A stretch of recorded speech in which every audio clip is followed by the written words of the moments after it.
slowing down and taking no time. I gotta keep it rolling. Those windshield. Welcome everybody to the Gig Worker app Roundtable Thursday night. Let me welcome my co-host Kim Sad Money Plans, and we have Chris. Hold on. Before Chris, we have Tim, Mr. Gigwise. If you guys know him, he's in the other corner. And then we are blessed to have two, not one Chris's, but two Chris's from Dlivrd. We have Chris Heffernan, who is the CEO and founder, as well as we have Chris Barnes, who is the app architect of the new app. And we're going to get into all that tonight. Welcome, chat. Welcome, everybody. Welcome, podcast listeners. And please type your comments in the chat if you have them. And accidentally, I think I timed out somebody else, but luckily we're dual streaming. If it was you, I don't know who it was. You can go over to the other stream, and we can go from there. Okay, so everybody in chat, please leave your comments. Kim and I will star them as we go. But I guess first thing first, I want to thank these guys so much for coming on. We've had them on before, but this is your chance to get your questions in. So I'm going to let me set the stage a little bit. So Tim Morris down there, Tim Gigwise, he has a cargo van. He has been doing Dlivrd for some time. He is an Emerald driver. And Kim has been doing many Dlivrds now. She's been knocking them out left, right. And she is starting to build her way up to Emerald, hopefully, or close. I, as you guys have followed on my lives, am starting to crank my numbers of Dlivrd up. And I'm starting to see a lot more. You guys are telling me on the lives. We're deciding together whether or not to take them. And we're going to get to all of this, but that gives you three different tiers of people, that are three different tiers here. And I guess, I'd like to just move into one thing first of all. So correct me, guys, if I'm wrong on the Dlivrd team, but here was my experience. Again, guys, my experience, my market from the new app launch, because I kind of had to I've been on the app for longer, but I had to get it all reset because I never really got it started. So it still shows my start date, but I've been kind of jamming it out since the new app. Now, here's my take so far. You guys can correct me. But in my market, the first 10 offers were harder to get, but not impossible, but they were all got off the open board. No problem. I was, that's just kind of approving yourself on the first 10.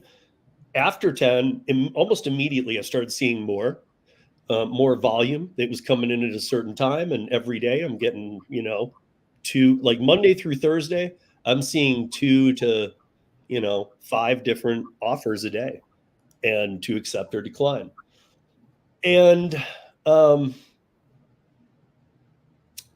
want to know from you guys, first of all, does that sound about correct for drivers that are getting on the platform of what to expect?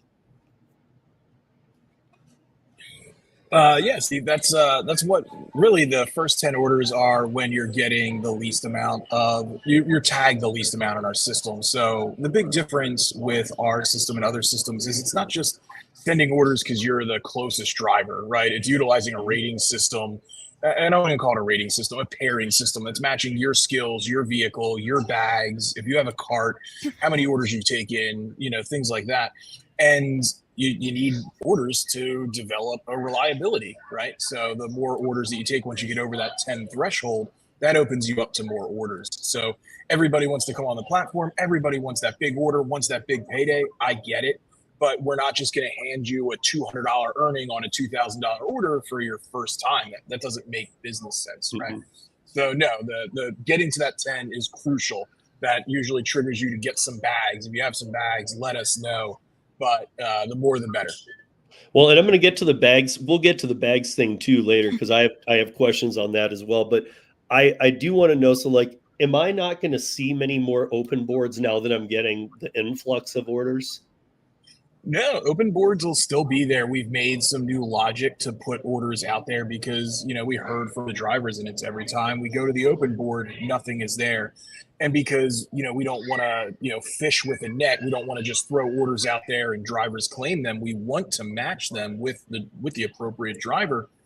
We're trying that. So the orders that are on the open board match your requirements as well. It's just bypassing the one by one ordering. So we made some changes to allow more orders on the open order board. So that's a great place to find orders that you like. You don't have to go there. You don't have to accept orders you don't like, but the open board is a great resource, and we're working every day to make that better. Now, I have a follow-up question to that. I'm the opposite. I never see orders on the open board, like maybe once, maybe twice a week. There might be something there. I get all the orders actually to me. So does that mean like my area might be like a slower market and the orders just might not have an overflux into the open opportunity board? Yeah, Kim, that could be right. We have some systems in place that put them on the open order board after they've been offered, and it varies by market. So I was in a conversation with a driver in the Las Vegas metro, and they're like, I'm really slow. I don't get a lot of orders, but Las Vegas is a very busy metro. That just means that the Emerald drivers there are snatching, they're getting first offer at them. They're taking those orders. The drivers that pair better are getting those orders. I saw a comment in the app or in the chat here. It was, ever since the new app, I'm getting less orders. We had our busiest day ever yesterday, our busiest week the week before that, the second busiest week the week before that. So it's not slower because of the app. It's just making better decisions. It's offering or orders to the right people, and we're really humming through. So that's why we're always working on optimizing, getting the orders in the app of the right drivers. And you might see in a smaller market less orders in, like a Savannah, Georgia versus Boston or in New York. So above, the Carnifage is in Vegas, and he had said that since the new app had came out, he had seen the less delivered orders. But he has seen orders from other catering apps. But again, here's his comment down a little bit below that, and I think it goes to what you just said about Vegas, even specifically. Yeah, and when you look at drivers that have been on the platform the longest, and Vegas is a great example of it, we have a great retention rate in a market like Las Vegas, in a market like Reno, Nevada as well, or Denver, Colorado. We have a solid retention rate. So I know we get a lot of questions. I already see them there, about wait list. And yeah, there's people on the wait list because we have such a high retention rate. And these drivers that have been on the platform longer have taken more orders, have that better reliability, have the more tags, the more equipment. They're getting those offers first. So it's not that orders don't exist. We want to give orders to as many people as possible. We don't make money unless we deliver orders through our drivers on the platform. But sometimes if you're in a smaller market or it's a very reliable market, it's harder to get them. So speaking of retention, because I get the question about wait lists all the time, and obviously I don't have those answers, but I would assume, like, I don't know your retention rate. Maybe you can shed some light on that. But higher retention rate means like you're keeping drivers, opposed to, we won't talk about other food delivery apps, but other food delivery apps, drivers come and go, like you change your socks every day. So I'm assuming that's why a wait list exists, because you don't want to overflood a market and you still want to give people quality orders. Am I correct? Yeah, the wait list really came from when Lyft was battling Uber and Lyft oversaturated the markets. Drivers were making more money on Lyft than Uber on the rideshare side, but wait times were up for the passengers. So they just loaded their markets up, spent a ton of money recruiting drivers, and it dissatisfied the drivers. So the drivers stopped driving on Lyft. And then guess what? Now you had less supply, still had that wait for the consumers, and now you're paying drivers more incentive to take other rides. So it was a horrible move. So that's why we have that wait list. And I mean, Barnes watches that wait list like a hawk. And when we're looking at predictions, he'll turn more on, he'll turn some off. But I think there might even be more people on the wait list than active drivers on the platform. Yeah, for sure. I took over the wait list pretty much all of 2024. I'm very stingy. So You for just the put a majority, target on your back, by the way, Chris. oh, hey, but no, but I think I almost people get out of what I'm going to say. There is a knee-jerk reaction for a lot of people to say, "Oh my God, we had a bad day of service in this market. Let's onboard 10 drivers," and that actually hurts everybody. And so you have to be brave enough to kind of not have that knee-jerk reaction. Chris can attest. I think the majority of the year, 80 to 85% of our markets at any time were on the wait list.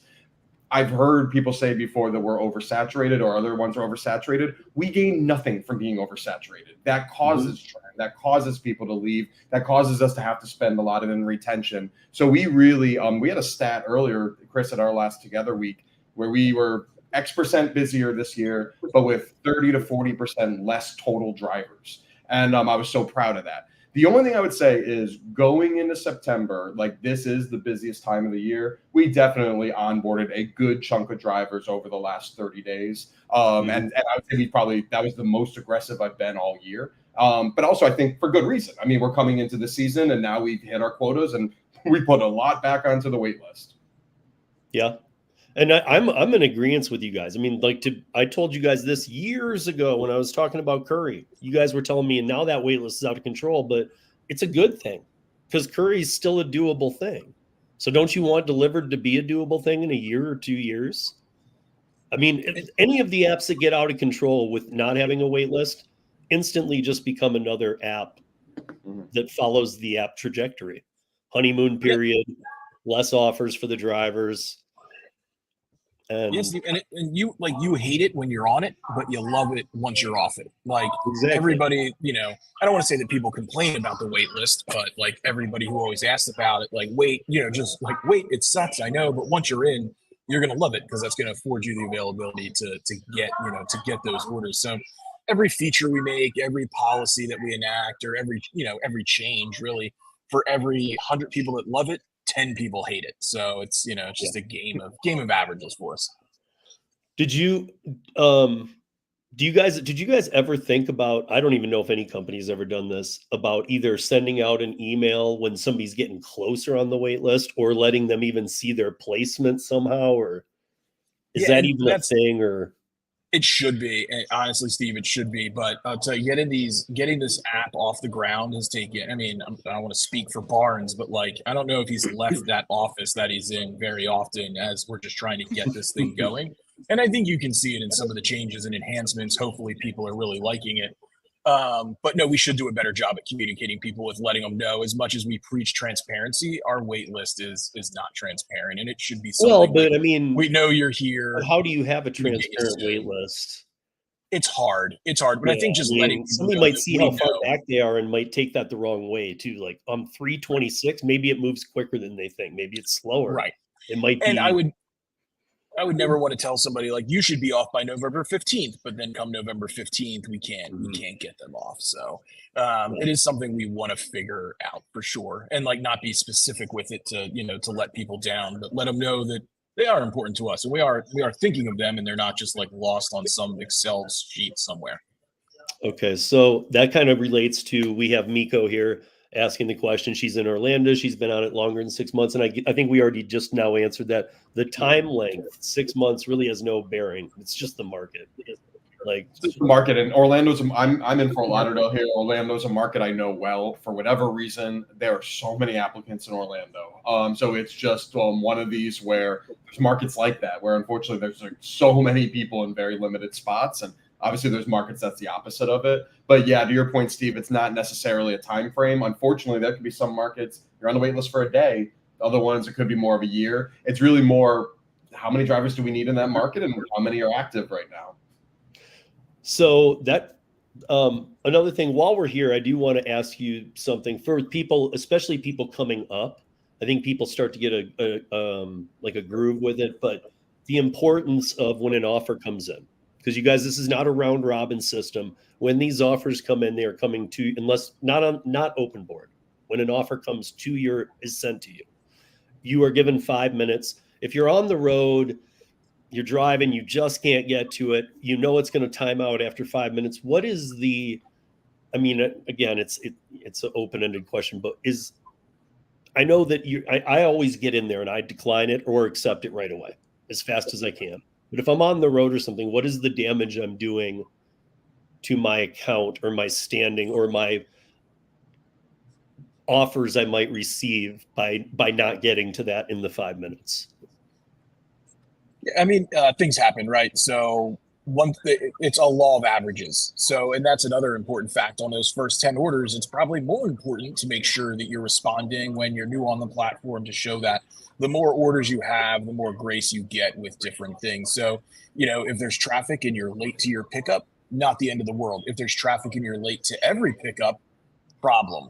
And then same thing with response. If you miss a few here and there, we get it. Like, we're not monsters. I miss text messages. My mom texts me all the time. I never answer it. So, the same thing when we send that job offer out, like there might be a time that you miss it and it's cool, but an exception is better than the normal. Yeah. On that too, once you are accepted, well, I guess we'll get into the location part of the app here in a minute, but I want to see where we're at with questions too. So Ellen in Las Vegas as well. How can I adjust my location to be more specific in my area? That was a question I had down here, the delivery location, which is selecting the delivery area. You can change it in the driver portal, and you can actually even make it bigger. There's a way to it's under driver location. Yeah. Yeah, To me, that have was. you used this much? I don't know, to me, this was like when the driver portal did the whole map and I could zero in on an area. Like, to me, that was a game changer in how I work the Dlivrd app. And I think I gave Chris the example a couple weeks ago that, I was getting orders in like South Jersey with shore traffic. And I'm like, no, I can't do it.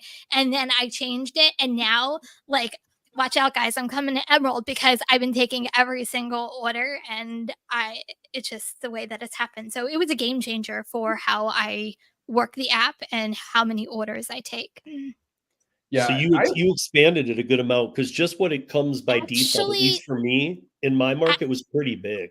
In some areas I expanded, in other areas I did not, because I didn't want to get stuck in the trafficy areas during the summertime that I couldn't get to quickly. So it just depends for me, like the times of the year and a whole bunch of traffic issues in New Jersey. But it was definitely a game changer on me accepting almost every order that comes to my phone. Yeah.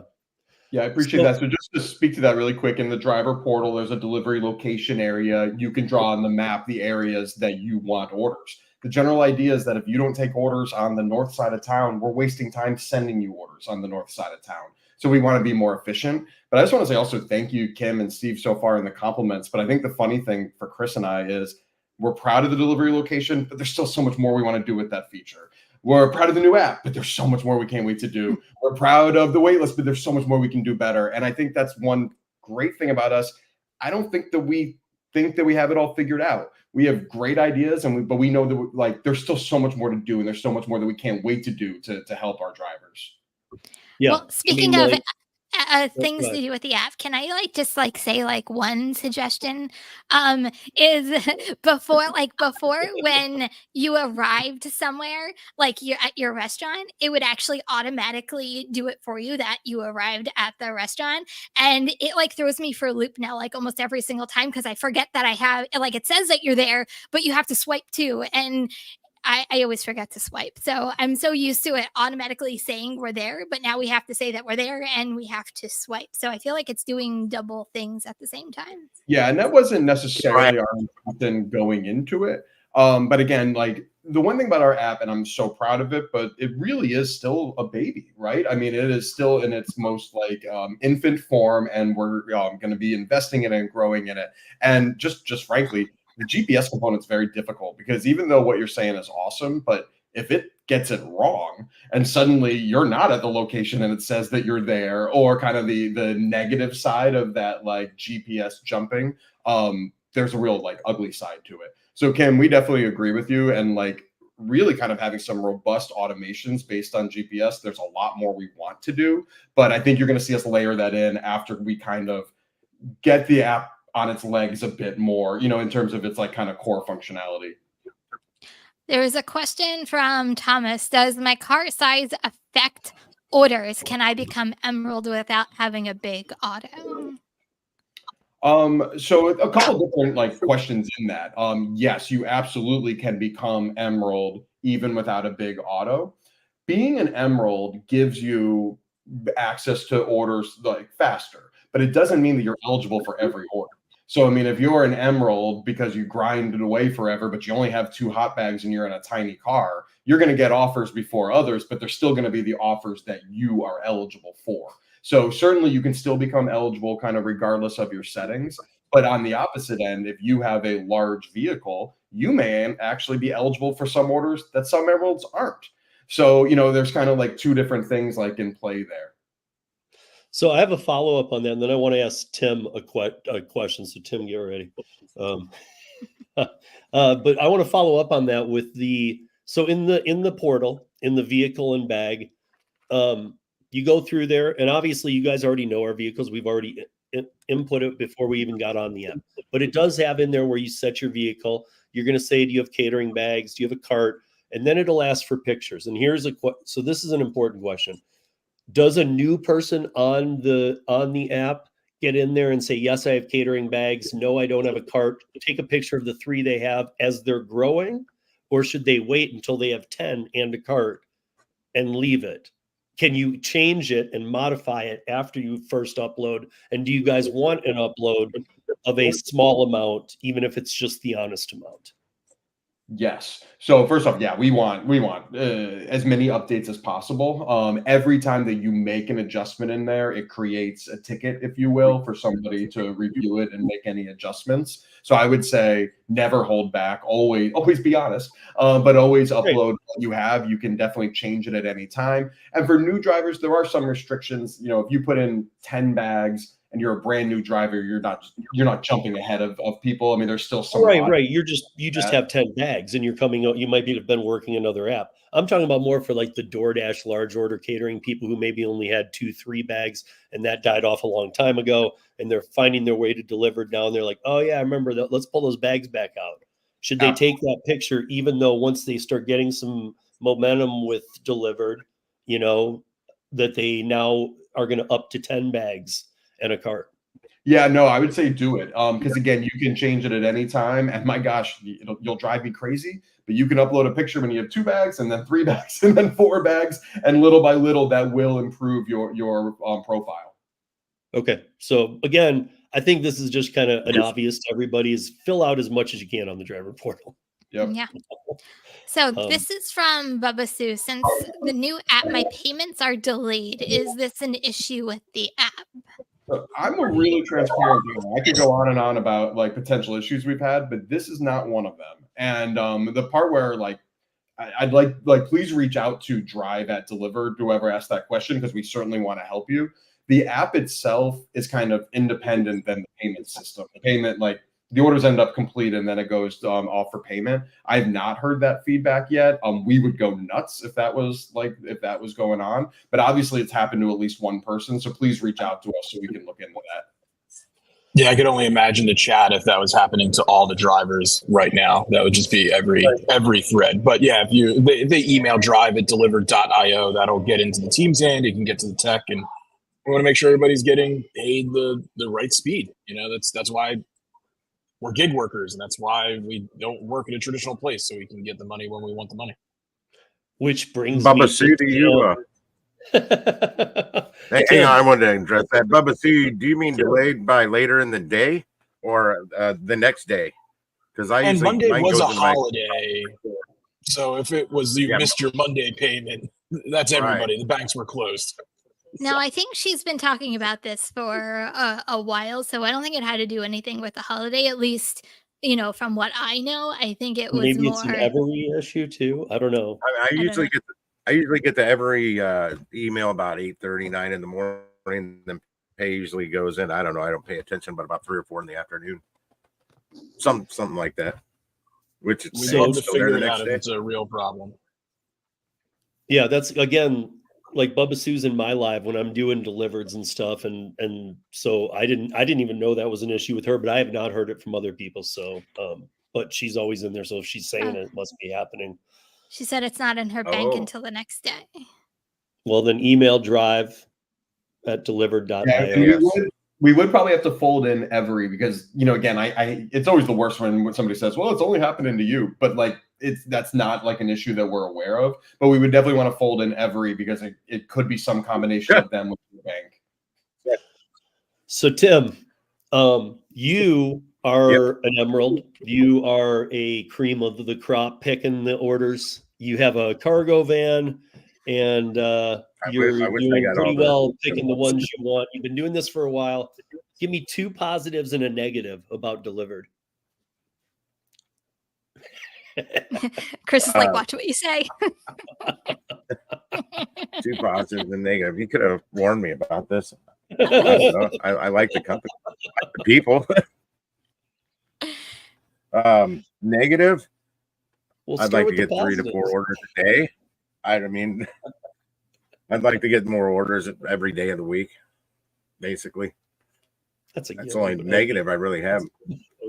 Can you hear me? Man, if that's a negative, that's weak. I'd like more orders. That's my only negative, but that's with anything. So two positives about being emerald as compared to, and don't brag too much, because I'm not, Kim's not, most people aren't. Well, you don't have to think, when is an order going to come? When they're going to send me an order throughout the day? They usually come to me right about 12:02 every day, 12:01 to 12:05, but usually about 12:02, 12:03. So I know that I need to be, well, it's the old app where it went off your phone location. I made sure I was tried to be in an area where it was going to be by the restaurant, so I would hopefully get the best orders for those restaurants. And with the new app, or the old app being severed with the new driver location, that's not as important. That's one bonus, is, when you're going to get offers for the next day, to be pulled over and not driving down the highway. As an emerald, just getting good orders, really. And I mean, is the difference that, because you still had the big vehicle, you had the ability to take the big one. So before you were emerald, is the difference that much? Right. Well, I mean, I've always had a big vehicle. I still have the truck. Now I got the van. So I've always had large capacity, but I was lower on the totem pole. It's just getting up the totem pole. Right. But when that flip happened, is it that much different for you? Oh, yeah. Okay. Yeah, because before, the order size is just bigger. The earnings is higher. I can't always say the size of the order. As the order gets bigger, the work is more, though, too. Yeah, so that's okay. If you're geared up properly, even big orders are easy to do. Yeah. And I want to. Sorry. I want to interject one thing on like the emerald thing. Like emerald, like Barnes had said a little bit earlier, emerald doesn't necessarily equal bigger orders, higher earning orders, right? Like if you're an emerald driver with a Kia that has 2 doors, you're not going to, it doesn't mean that you're going to get the bigger orders, right? And then the other piece too, if you're an emerald driver, you get access to morning orders and evening orders outside of the lunch rush, and they could be the min payment. They could be the $20. And it's not like we're sending orders to emerald drivers and it's like, oh, this is so low. Like, no, we don't promise the bigger, better orders. You just get first crack at the orders. And if you're tagged correctly, you get them. But yeah, I mean, I would think that as a gig worker, if I'm not doing anything else at 8:30 in the morning and a $20 to $25 breakfast order, and then I take that bigger lunch order, like, why not? I'm not losing a bigger paying order for that morning one. So one bad nomenclature out there is that I'm emerald, I should only get good or big orders. No, that's not the case. You're just getting priority at orders in the area that you specified. And, hopefully it's better for you. Because I mean, if all the emeralds were to turn it down, it still trickles down to the other drivers.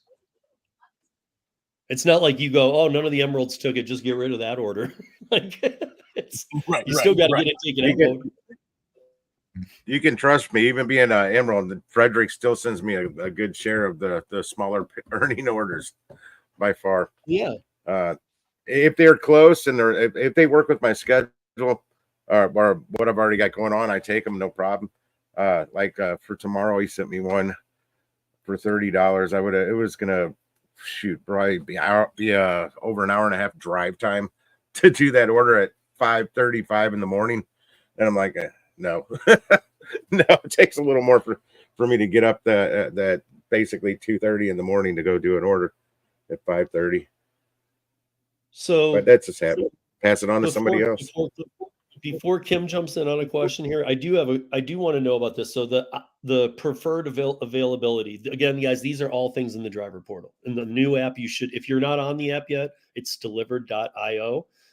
If you are on the app already, have your driver portal set up. But I do have a question. In the preferred availability, I have mine completely open to weekends, open to evenings, everything. If I leave town for a week, so this is kind of a two-parter. Can I switch to the town I'm going to? Let's say I'm even going there a month. Or if I'm just going somewhere for a week to visit family or whatever, is it smart and can I somehow turn off any data being sent to me and then turn it back on when I get back, so that therefore you're not even wasting the data being sent to me and the 5 minutes on each order? Yeah, absolutely. So you mentioned the preferred availability in the driver portal. So we'd already talked about the preferred location. Now this is more of like the calendar version of that. Right. And absolutely, that is a great tool for your I'm going out of town, leave me alone for a week. You could absolutely clear out that calendar and then come back, and if it was cleared out, no new orders would be sent to you. Maybe if you already had one for tomorrow, that's fine. It wouldn't take any orders away, but that would stop new orders from being sent to you. You can come back and add the calendar back in. You could always contact us too, but honestly, I love that idea of you using that calendar. That totally would work. There's also another section of the driver portal called My Information, and there is a section there that you can change your market. Now, so that's I live in Miami and I'm going to Denver. You would be able to make that change. You would be eligible in Denver.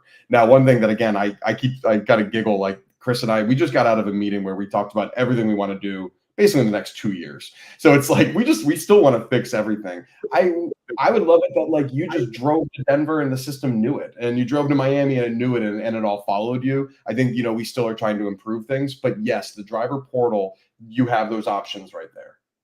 And you can do it as often as, like, let's say you spend 2 weeks back and forth between two states. Absolutely.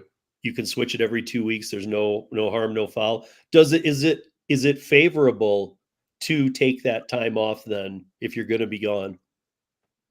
I mean, I would think for you guys it's great. So, but does it help the driver? Well, certainly it would. If you were gone, most likely you would be declining orders that are coming to you. Let's say Right. There's no penalty in that, so it's not. From a profile perspective, I think you're basically the same. But from a respect perspective, efficiency perspective, it's certainly better for everybody to not be wasting everyone's time if you're not available. Yeah. Yeah, I was wondering if Frederick or your AI or whatever looks upon that favorably and says, "Oh, I like that he did that. I like that he turned it off because he's going on vacation, so we don't have to send data and let it sit in his phone potentially for 5 minutes at a time."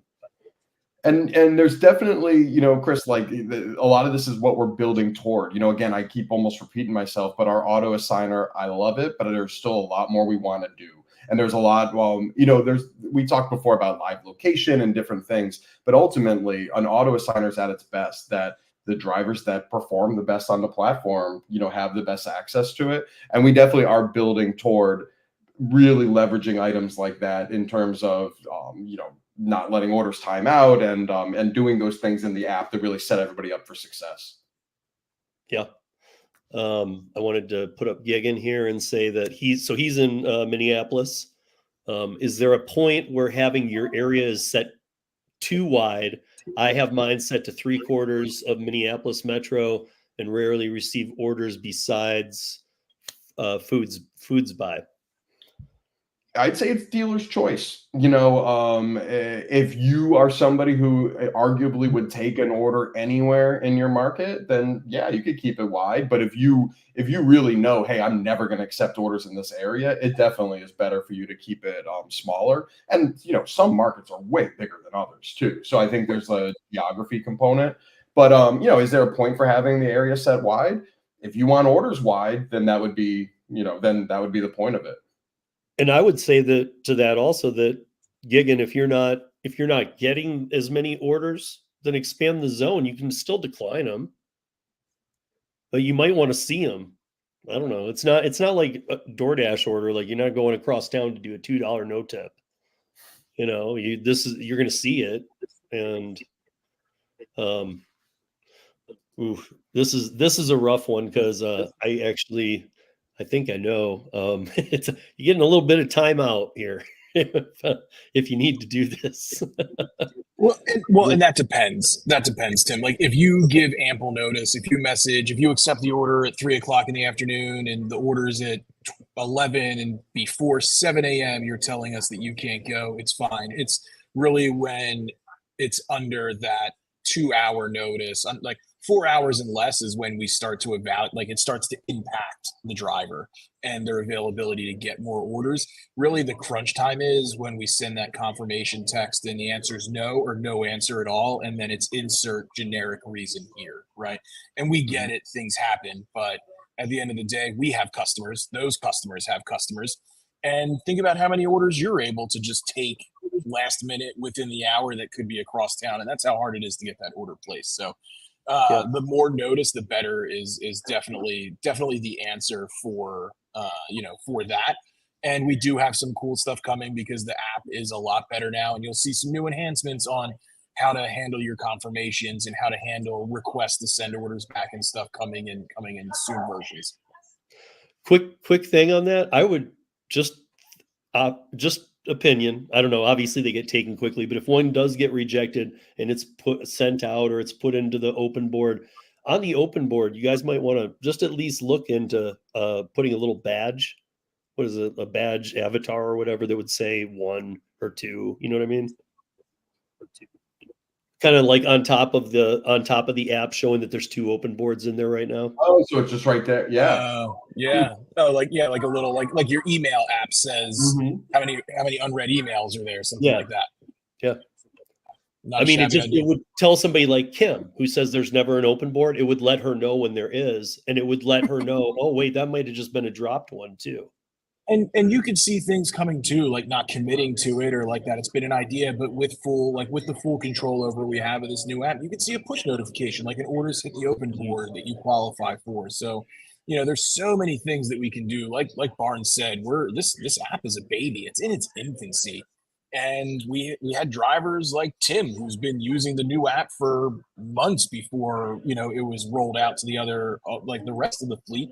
And 30 other people that were out there using the app too. And a lot of the feedback we garnished from that is what molded the app that everybody has. And the same thing, a lot of the feedback that we're getting from drivers who are onboarding onto it is going to make what the V2, the V3, and the V4 is. Because, like, I think I know what works in the app. Barnes thinks he knows what works in the app. But, like, for example, the 3 of you arguably know a little bit better than the 2 of us, because you use it every day. So I'm not saying that every idea is a good idea and that Barnes is going to answer your email personally if you send a suggestion, or like it's definitely going to make it into the new app. But what makes sense is good. I mean, I had one other idea on this call and I put a note down. I took a note on the notification icon that you had just brought up. So, there's always ways to make it better, and we're always open to those.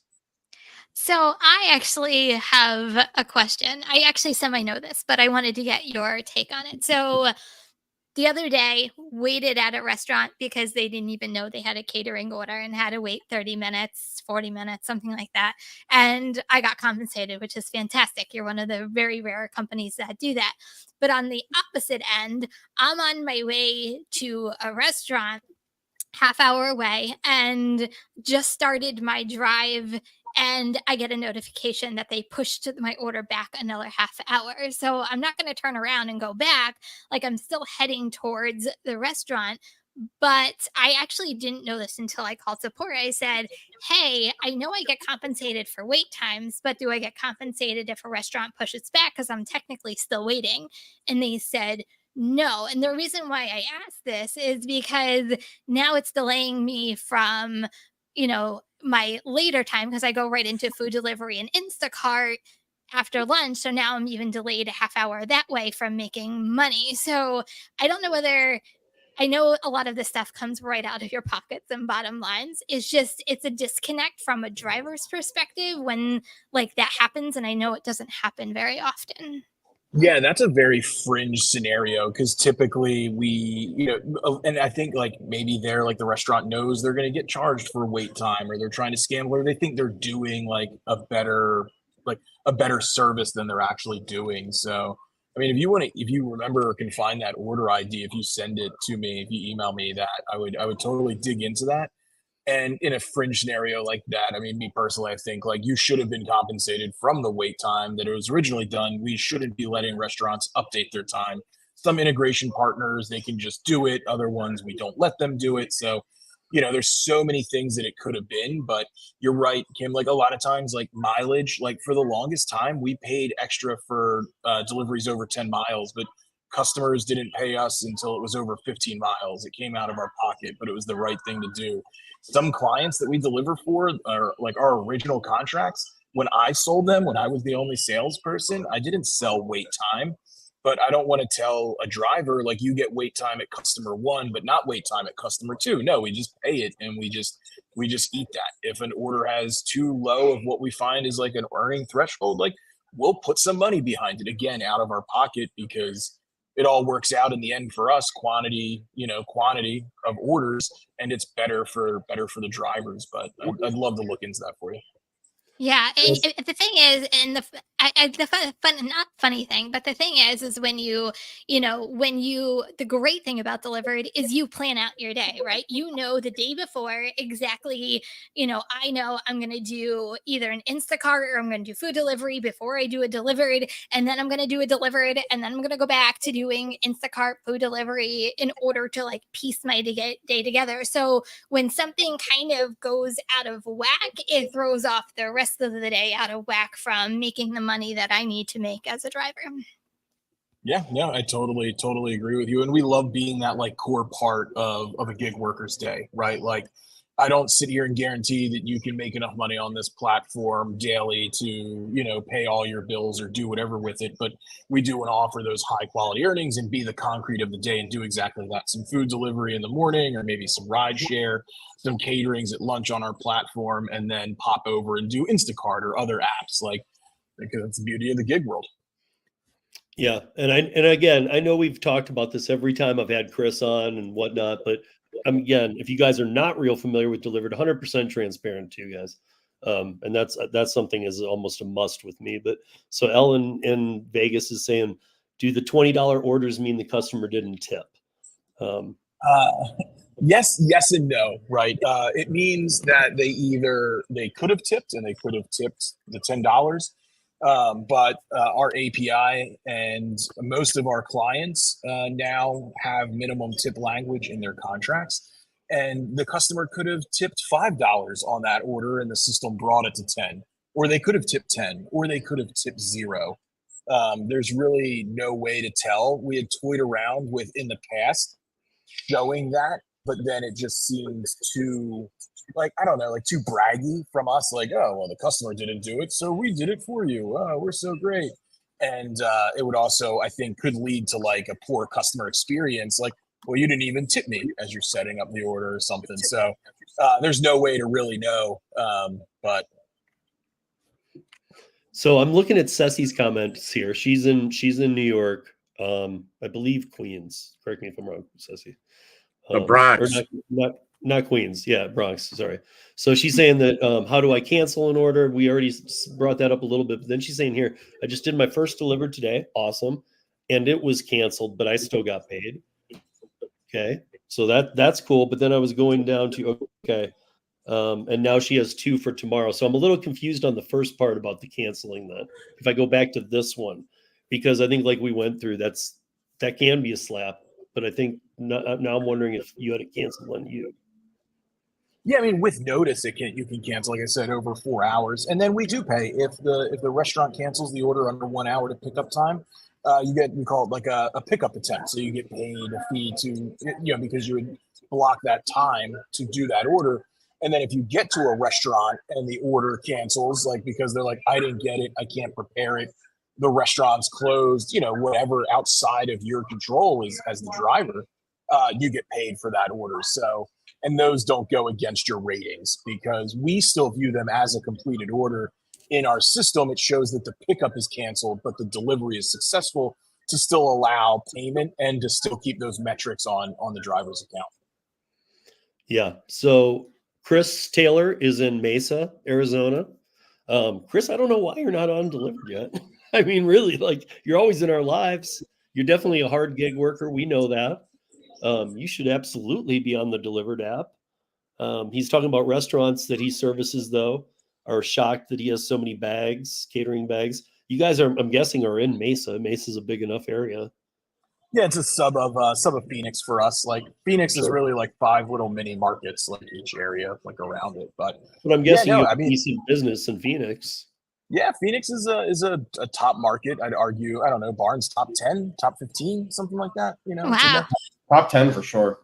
Yeah, and I mean, when I do my deliveries, because Barnes has to go out and do deliveries, I have to do deliveries. Anybody that works for the company has to do deliveries. So we use the app, right? We see the troubles. We wait for orders when they're not received, and the restaurant never got them. And when we roll in the bags, I see the same thing Chris is talking about. They're like, you actually have bags, you know? So I feel good about that. I mean, I feel good that we equip drivers and have that, and I'm good for Chris for having all those bags. And he should get on the waiting list now because he knows how long he can be on there. Or maybe he is already. I don't know. So this is a good question too. Gator he doesn't like the trash apps. He does a lot of B2B stuff like I do. So he has a pickup truck. I think he has extended cab. I think it's a Silverado half ton. He could do Dlivrd, right? 100%. Yeah. It's just going to tag you out. Like he wouldn't get a $2,000 order because a customer doesn't want to see you rolling up in the pickup truck. And no matter how clean that bed is, they don't want to see their food coming out of it. And, right. You know, if you're in Florida, there's no knowing if it's going to rain here. Like, so it could just rain. So, you know, nobody wants wet and soggy food coming into their office either. But it's got this arguably the same amount of room as like which are good though. Oh yeah. Probably anything under $400 could still go in a truck. There's plenty of people with trucks on the system. Just no bikes. Just don't have a bicycle. Yeah, I have an extended cab F-150, and I can fit quite a bit between the back seat and the front seat. But I've also got a camper shell on the back, so I can. It's basically a cargo van. Yeah. Well, you just don't have a dog in a pickup truck. You know, country songs always have dogs in pickup trucks, but deliveries, dogs are not good for the pickup truck. I don't so even Bud Soda used to live in upstate New York, and he's now in Pittsburgh, and I'm glad you're seeing more orders. Obviously, changing markets made a big difference. Of course it did. You know, the smaller the town, the no offense to the smaller rural markets, but probably the less orders. I'm just but again, you might own your market if you get out in the rural town. You might be the Dlivrd guy. You might be able to help sell it too. Like if you're doing other apps, you know. Unfortunately, most lunch orders always overlap. So yeah. So here's Ron, go gig it. He's in Massachusetts. Massachusetts has 3 areas to sign up. So if I choose one and it had a wait list, can I choose another? And which is kind of a common New England question. I'll let Chris Barnes field this one if he wants. What do you think? Should he sign up for another city? Because I know when he does Rideshare and other apps, he can service 6 states in a day. Yeah, I mean, it depends. It depends like which markets that we're talking about here. I mean, if they're adjacent and like you really are truly going to work the other one, then we can certainly switch that up for you. In general, once you are onboarded in a market, you are in that market for your first 5 orders, because we do that to kind of like have some kind of barrier where you're not just coming in and then moving over to another market, because we do have to be pretty mindful of that. And but certainly looking at Boston off the top of my head, there's probably Worcester and Lawrence like right next to it, and there's certainly some people who I think like in some cases somebody might choose Boston because that's the big city by default. But if they actually live closer to Lawrence, then we certainly can make some exceptions. So I'd say reach out to Drive At, and we can look at where you're at. Again, I'm in Fort Lauderdale here, but I'm very close to Miami. So like there's definitely situations like that where it really could make sense. Yeah. So I'm going down here. I thought I saw something I wanted to hit on there was, I know a question I had for you guys. I am seeing $44 offers with $20 pay to me. Is Easy Cater literally going, which I love if they are, I love it. Are they going for the literal just dinner delivery now? Are they going after that market? Because when I see $44 or $45 offers, that's just dinner for two people, guys. Yeah, they're trying different Oh, you're things. talking, Really, you're talking food total. yeah, like I wouldn't necessarily say you see historically that restaurants on Easy Cater target like food minimums. So like it's not really Easy Cater that is saying we want these lower subtotals or higher subtotals. Each restaurant sets what their minimum subtotal threshold is, and it could be $100, it could be $500, it could be $600.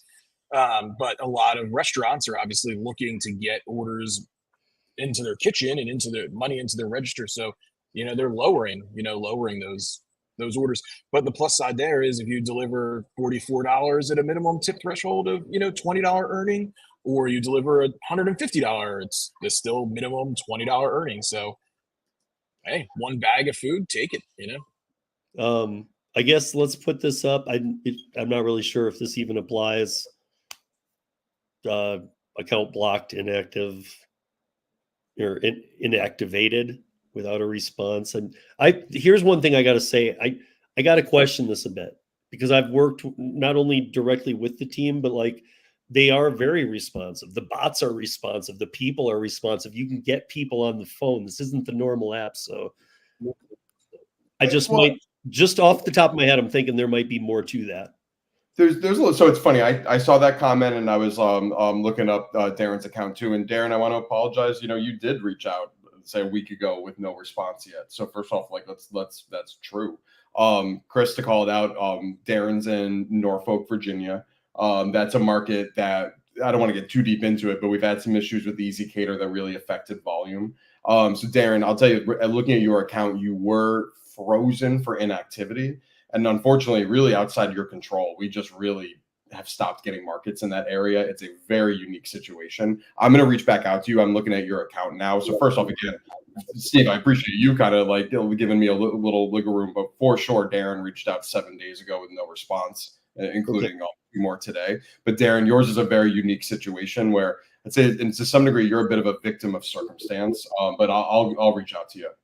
So emails don't go out when something like that happens to a market, just to say to the drivers who have been active, like, hey guys, it might slow down a little bit here. I mean, I guess you don't want to be negative, but yeah, think of it. Norfolk was a very unique situation. Okay.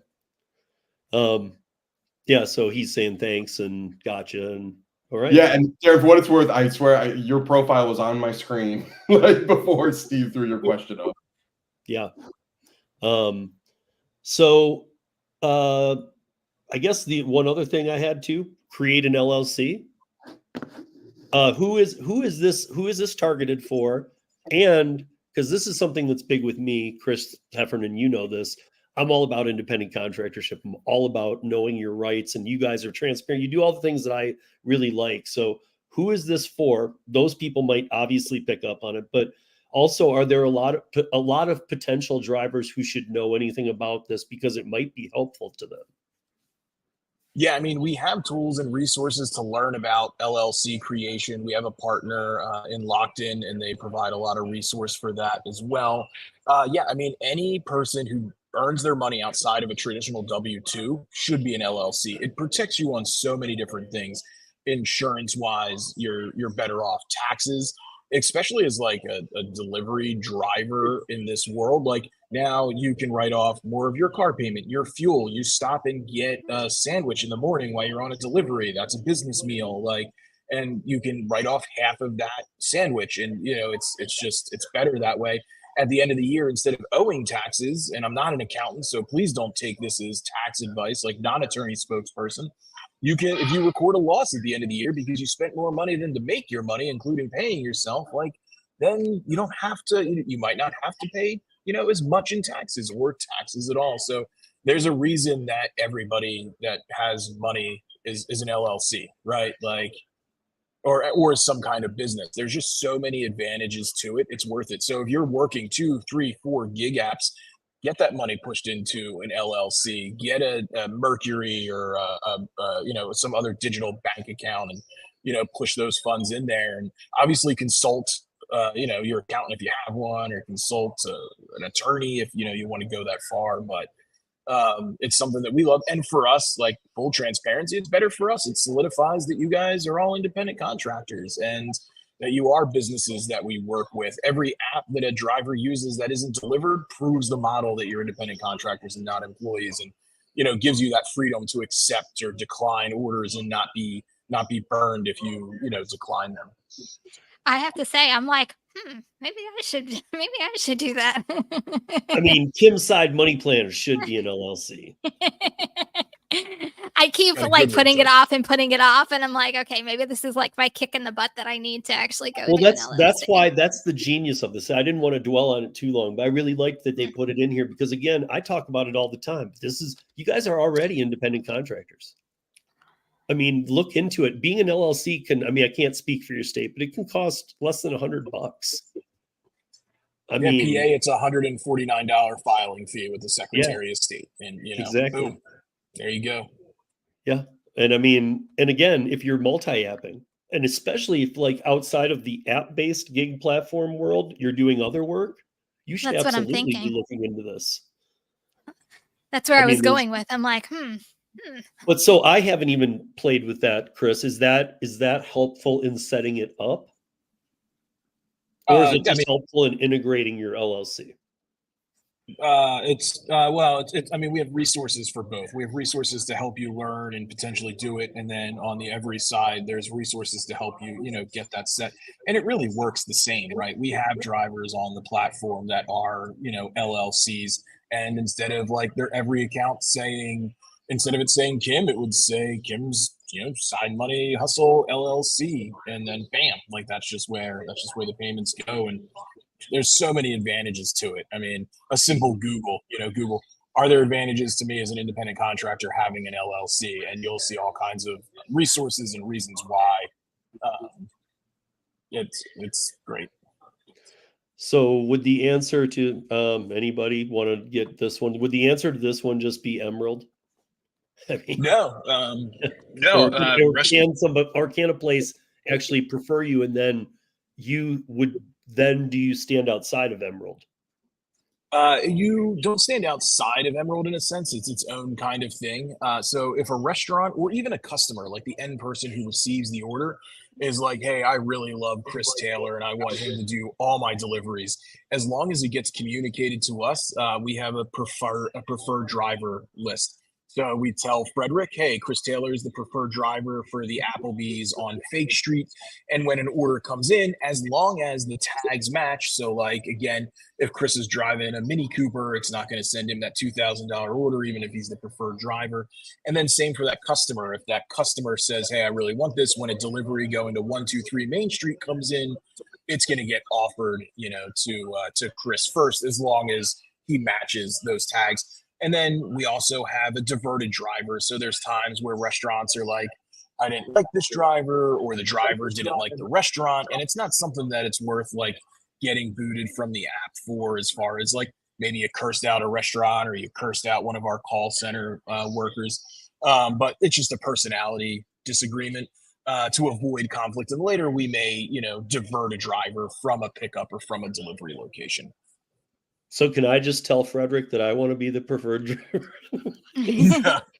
No, it's gotta be a customer request, and we get them. We get communication from clients all the time. They're like, I really want this person. I really want that person. And restaurants love it. They love seeing the same faces come in. They know their brand's getting represented well. The food. So then that all comes with just being a good driver and being polite, mostly. Mm-hmm. And Jersey is from Jersey, and he's in the lives a lot. He says that he likes the not having to take it pickup. And on that, I guess I would say this, guys. One thing I do, and I'll take the hit for it in case this is the wrong thing to do. So to both Chris's, if I get into an area that I know, because I know my area well enough, where it's going to be one bar, it's going to be a tough tough communication area, I just take the picture with my camera, and then I get back into a zone, just get 2 miles back out into a zone, and I upload the actual picture instead of taking it that I took of the setup, because it works a lot better. It can freeze sometimes if you through the app hit upload. Yeah, no, Yeah, that's and especially if you're in an elevator, like the elevators are the death traps of self-service, and we're delivering to businesses. You get in there and you can't upload that picture. So the system does tell us if you do it from your phone or from your gallery. It tells us what date and time you took the picture. So like we can tell. We've had drivers go to like Walmart and like search catering and upload pictures of like the catering stuff you can buy from Walmart, or they deliver No. a Taco Bell order and they upload a picture from TGI Fridays. So there's definitely some games being played much worse than what you're doing, Steve. So Okay, because I mean, like, as long Really? as it's the real I'll order, admit you're I do it often because I actually prefer it too. It's easier to close it out once I'm out of there. But yeah, because a lot of hospitals too. It's not just the elevator. It's anywhere in the hospital. Oh, One bar hospitals is are the very worst. Yeah, one bar is very common. And you can sit there, and if you hit add through the app, you could sit there just waiting. You know, so I don't know if maybe the app also, like, I don't know if this is even a thing, but could shrink the size of the file to the like smallest, like pixelated version of the picture that you don't need a high res picture. I'm guessing. I don't yeah, know. it just needs to be something that can identify the food. I'm sorry, So, what, Tim? I got a couple things. I need to answer a question in the chat, but first I got on the defense of Mini Coopers. I can fit 32 cases of beer in a Mini Cooper. Because I used to pick up beer from the distributor at the last bar I used to run, and they fit. I couldn't do it. The people at the warehouse fit 32 cases of beer in that Mini Cooper.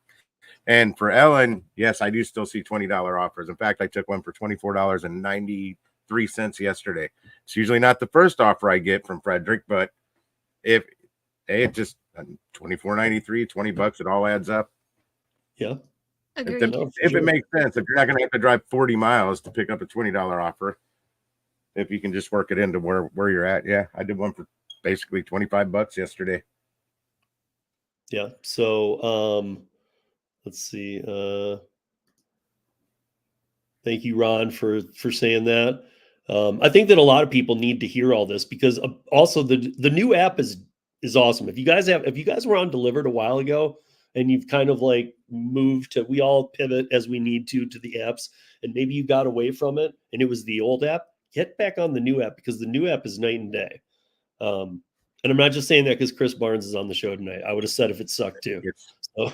And you have to by tomorrow. So like the old app will no longer function. What tomorrow, Barnes? All the markets are off. Oh, okay. So if you're not on the new app, you're not going to get any orders. So make sure you get into the new app for tomorrow, or like, especially if you've accepted an order today, make sure you have the new app for tomorrow. Otherwise, you won't be able to sign into your account on the old app. So Chris Taylor here. Question: when Dlivrd sends overlapping orders and I decline, does it hurt my rating? No, we talked about that.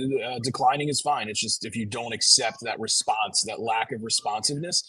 And typically, if we're sending something overlapping, Frederick, by inherent design, will not overlap orders.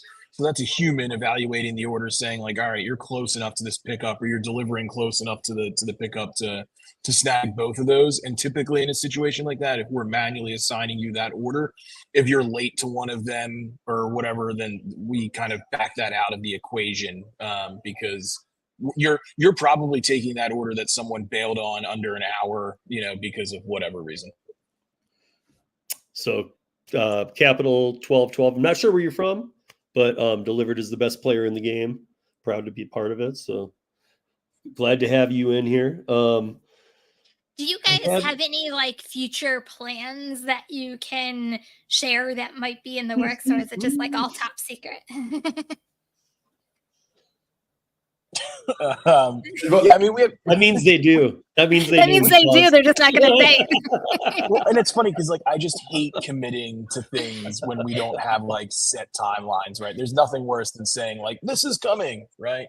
No, we have a lot of things in the pipeline. We have new app updates that are set to come out soon that'll have bigger and better features to help us, to help us work better with the drivers.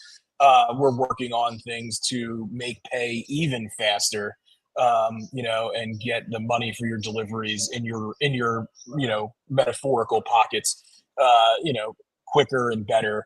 We're working on enhancements to our chat system so you can get support to quicker and better. So there's so many things coming that we're pushing to get stuff done by the end of the year. But for us, it's hard right now because the end of the year is our busy time. Like we pushed something out yesterday and it broke something and some Android users couldn't use the app. So we try not to make too many changes this time of year because we don't want to mess things up too bad in our busy quarter. But there's some really, really cool stuff coming. And we probably are adding, I can't even say on an average, but we're adding new clients literally every day in different markets for different things. And catering is the new hot buzzword, right? In restaurants, it's a way to get them more money before they even open the door. So a lot of restaurants are adopting it. Return to work is huge. So offices are ordering and reordering in high volume. So it's just going to keep trending up from here.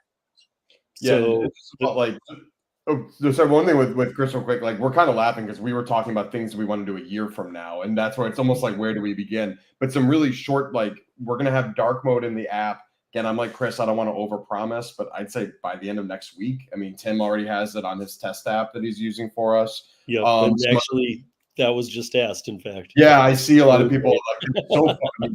Dark mode is so popular. And So I heard people talking trash I don't on know the if you green. can see it. I love the green. Dark mode. The dark mode, I'm pretty confident you all will have that a week from today.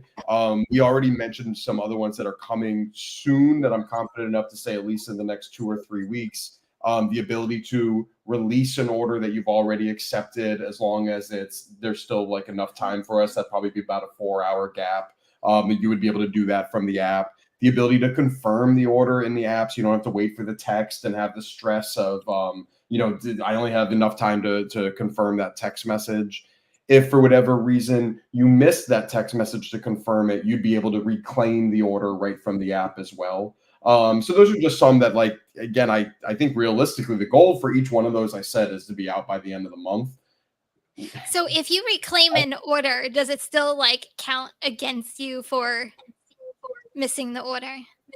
This would be a scenario. No, in that this would be a scenario where like you missed the confirmation, it just got taken from you, no other drivers accepted it, and you'd be claiming it back. So this is something that probably is It like comes in the text and it says, "Do you want this?" Yeah, I've seen that too. Where do you want this to come back? No. This is like if you the other thing, like if you miss the confirmation text and then or you don't swipe start, we suck the order back and then you can get it back without having to chat in or call into our support team. And no, it wouldn't count as like a bailed order or a missed order. You do get kind of like a ding for not using the app right. But I mean, that's like it's a low priority thing. I see. Okay. I was gonna say I want to bring this back because I actually kind of agree with this. I mean, I know where the earnings are, but trying to find like your actual week earnings, that's a little tricky, and you have to go into, the calendar and then change your week. So I actually kind of agree with this. 100%. And the one thing that we want to make sure we display right is people's money, right? So this is something we had it very comparable to the old app. It was just it was giving random issues, and we thought it would be better to release with what is in there now than releasing something that could potentially show you something wrong. So there will be enhancements to earnings and how you can see it, and how you can even interact with your earnings in future updates. So it's something that's definitely there. But the biggest thing that we take seriously is like displaying your earnings, displaying your money, and making sure that it's accurate, because we don't want to play that game. You guys, we're running a little overtime, but I'm gonna get a last couple ones in here to these guys because they've been very good with their time for us. This I've actually heard from some other people too. Why are some orders split? And these are usually larger ones when the vehicle can handle it. It's the client's request. At the end of the day, the client is kind of in charge. So if they want 2 cars, they get 2 cars. For us, we don't get paid more, really. We make the same amount whether there's 1 driver or 2 drivers for the most part. But now we have double the API calls, double the payment fees. double the insurance exposure. So we don't necessarily want them split either. But the customer wants what the customer wants, and sometimes. But it's the also a customer- nice safety net on a big order too, because if It both is. vehicles can fit it, and if one doesn't show, even if they requested two, it's still better that it show up in one. Yeah, and a lot of times it's like you could probably fit it in there, but like, are you jamming stuff and crushing it? Is the dressing gonna break and get all over the bread? You know, so at the end of the day, it's still a solid earn. Typically, if it's a big order, it's a good earning. It's so if you don't want to split it with another driver, send the order back. But at the end of the day, you're the one losing out on that higher than average earning, most likely. Okay. Thank you, Mad Dasher, for the memberships. Appreciate that. I did Tim, run into a particular split order that it was. I was told the customer wanted two drivers. It was not the customer. It was Easy Cater. The customer didn't care if 10 drivers or one driver brought it as long as it was there on time. And it was to Amazon, and I deal with them, and the merchant requested me to do the order by myself, and I still had to split it. And then Easy Cater kept telling me to contact Dlivrd. So then I was doing that, so it all blew up. I split the order; it's all done. But it was not the customer though. It did end up being Easy Cater that requested. Yeah, when I say client, the client is the person who gives us the order, not the customer. And and too, like when you look at like a brand like that, the person that you delivered that order to is probably not the person who ordered it. And then, you know, a lot of brands have like their set standards that just get sent.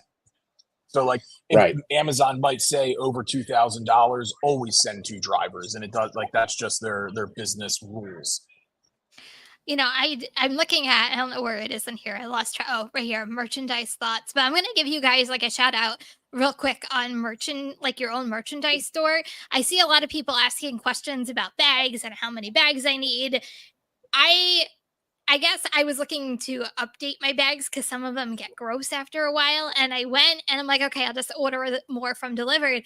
And you can get like 4 bags for $25. So if you guys are like, if you're looking, I know. So if you're looking for a way of getting a good quantity and free shipping, a quantity of bags, like to me, that's a really good deal. So shout out to merchandising.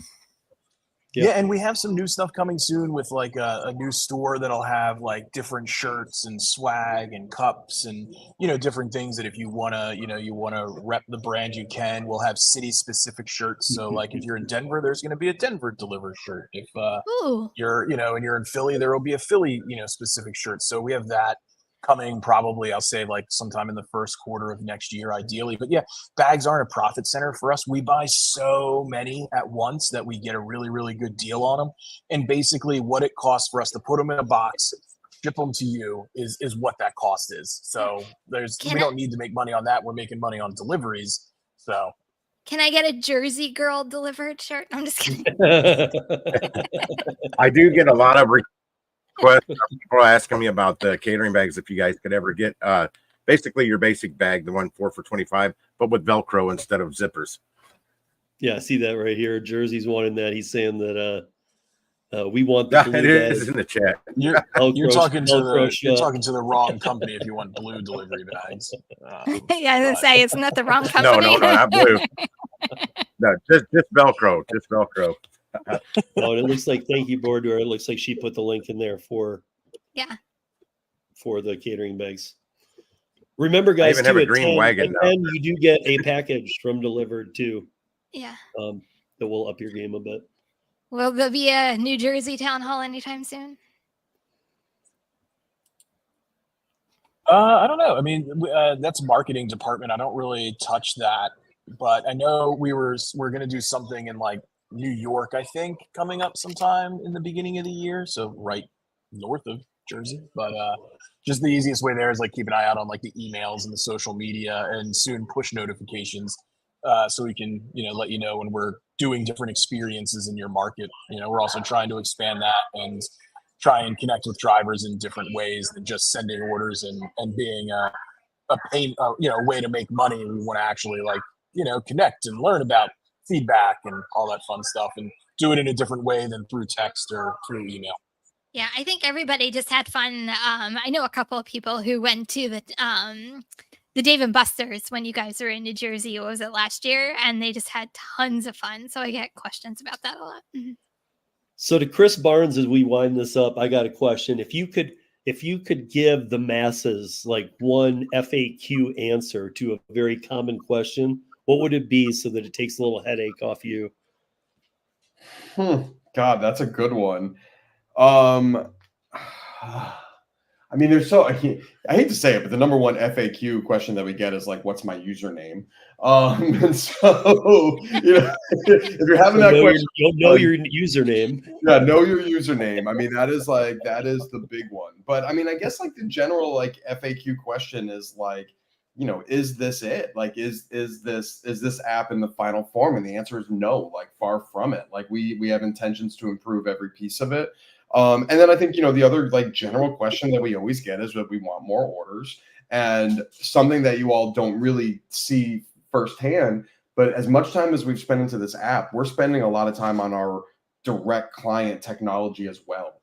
We need to have a really slick platform that makes it super easy for a restaurant to send us orders, have visibility in their orders, tracking the earnings. And sometimes that's not fun for the drivers. That's not sexy stuff. That's not a new app, but that is so important for us to get more orders for everybody. A big focus for us is to find breakfast orders, dinner orders. Not every order can be due at noon. And so I don't know. I mean, I guess the vague question I have is how do we get more orders? And we're really going out there to try to get more and more direct clients. And then, so same kind of thing to you, Chris, like Chris Heffernan. If you were approached by, you're doing a Dlivrd event, and as you're walking out, you think you've done your whole day, and you're approached by 10 people who have just onboarded, and they haven't even got their first order yet, and they're just, what?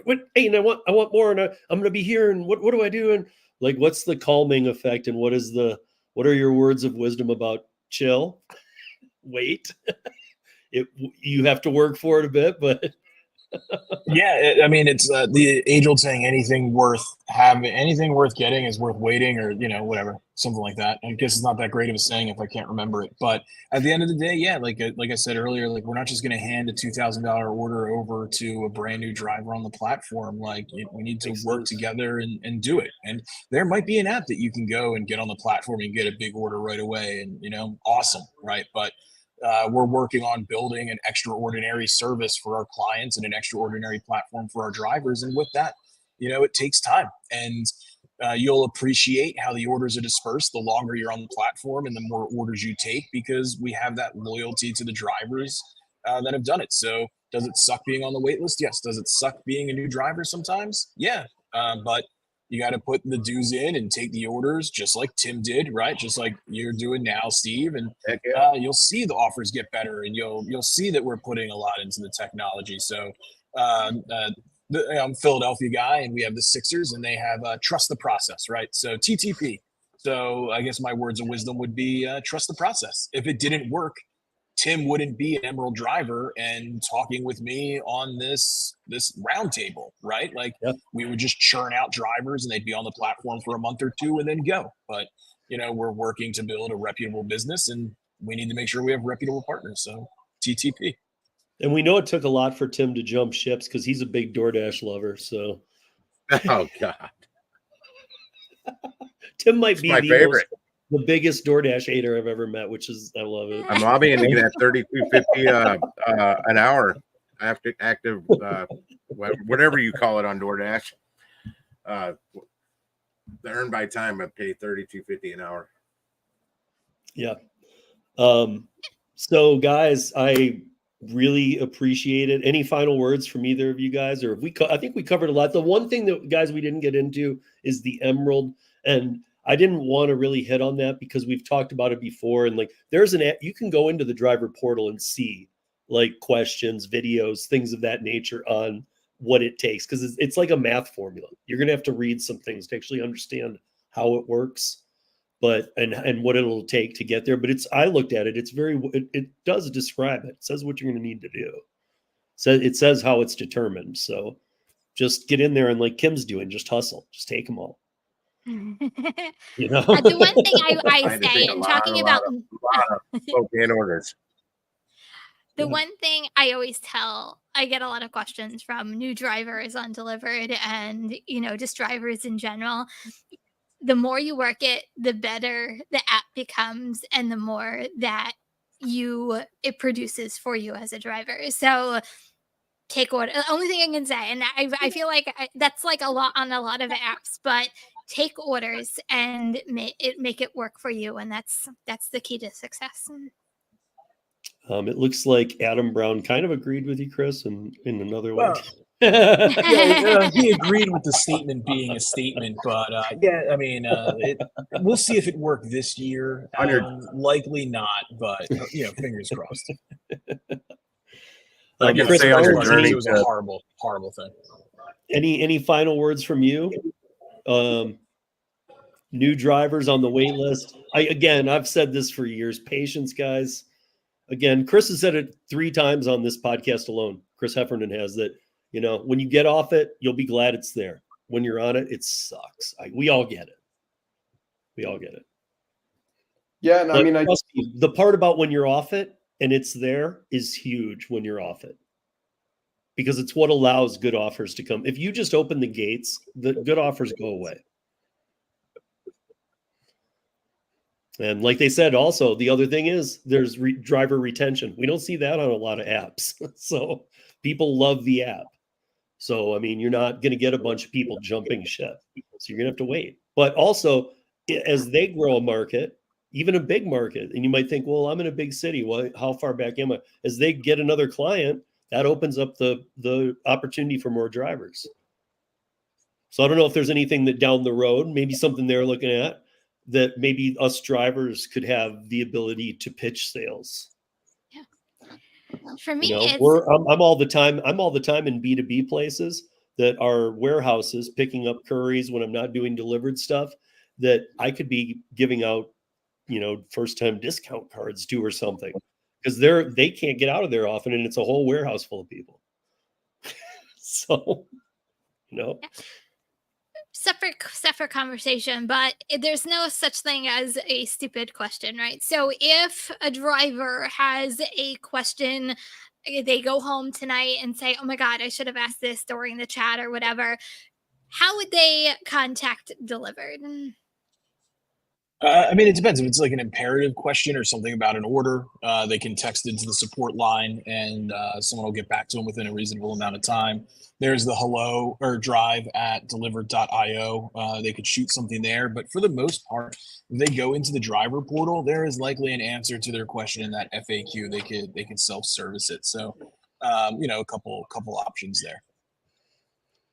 So Chris Barnes, any final words? I forget if we got you cut off there or not, or did we cover everything? Is there something we didn't hit on that we should? I think we covered a lot. I think that I just like to say again that, we're very humbled to have so many drivers that even want to be on our platform, and humbled to have a driver app and to get so much feedback. I think that something we get held accountable by our drivers in terms of the expectations, as they should. But Chris started this company unfunded, and everything that he earns, he puts back into the company to just try to make it better and better. So I think we're just both really humbled to be where we are, and really appreciative. And I know it can be tough for a driver sometimes, especially like Chris mentioned, there was an Android outage yesterday. I'm sure if you were calling us, everybody in the world was calling us at the same time, and you feel like we don't care, or you feel like, you're not getting what you deserve. We know we're not perfect, but we do care, and we want to be there for you, and we want to just keep improving. Awesome. I think you guys will just keep growing. I think that, we know that if you work the food delivery platforms, they fluctuate. Some markets do okay. Kim's does pretty well, but for the most part, we've hit that ceiling. But I was even saying, like what I was saying about $46 offers, it's not like I just saw one.